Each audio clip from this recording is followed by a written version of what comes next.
جنازے کی نماز کا پورا طریقہ بیان فرما دیں، امام اور مقتدی کیا کرے، نیز بالغ اور نابالغ کے جنازے میں کیا فرق ہے؟ مولا شیخ مہاراشٹر۔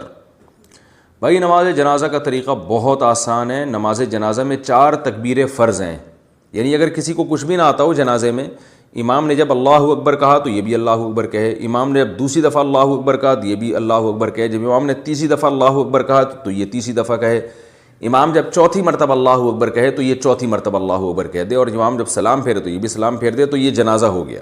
چاہے کوئی بھی دعا نہ پڑھی جائے، فرض ادا ہو جاتا ہے۔ البتہ طریقہ یہ نہیں ہے، مسنون طریقے پر جنازہ پڑھنا چاہیے۔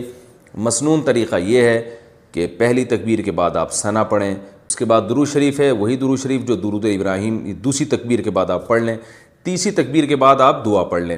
ایک مشہور دعا ہے اللہم اغفر لحینا ومیتنا وشاہدنا وغائبنا، یہ والی مشہور دعا بھی پڑھ سکتے ہیں۔ اس کے علاوہ بھی حدیث میں بہت ساری